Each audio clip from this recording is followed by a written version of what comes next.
Eh, Isang mapagpalang Lunes ng umaga sa inyo, brothers and sisters. Muli si Brother Chito na maghahatid sa inyo ng mabuting balita ng Panginoong Yesus, ang mabuting balita ng kaligtasan. Purihin natin ang Diyos, purihin natin ang Panginoong Yesus. Ang ebanghelyo na ihatid ko po sa inyo sa bidyong ito ay hahanguin po natin sa aklat ng Mateo chapter 7 verse 21 hanggang 23. Pakinggan po ninyo at unawain kapag ito po ay inyong napanood, ang bidyong ito.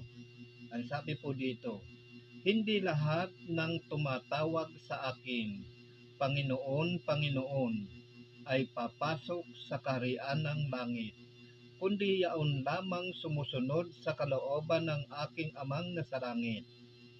Pagdating ng huling araw, marami ang magsasabi sa akin, Panginoon, nangaral po kami at nagpalayas ng mga demonyo at gumawa ng mga kababalaghan sa inyong pangalan.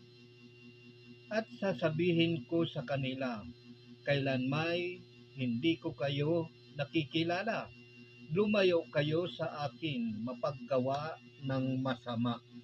So yan po, brothers and sisters, ang mabuting balita ng kaligtasan, ang mabuting balita ng Panginoong Yesus.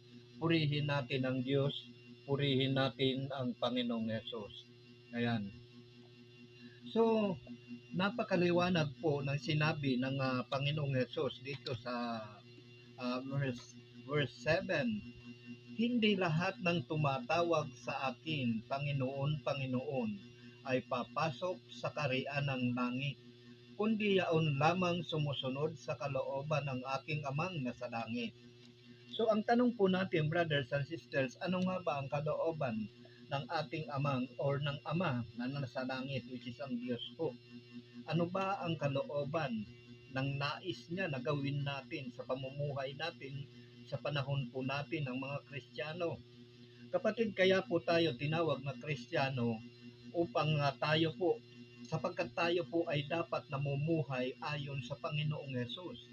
Sapagkat doon sa aral ng Panginoong Hesus, lahat po ito na sinasabi ng Panginoong Hesus ay salita po ng Diyos at siya mismo ang gumagawa. Kaya ayon po ang nais po ng Diyos sa panahon po natin ngayon, mamuhay po tayo espiritual. Pamumuhay espiritu. Ayan po ang nais ng Panginoon na tayo'y mamuhay espiritual. Kaya nga nung unang panahon, sa pamagitan ng kautusan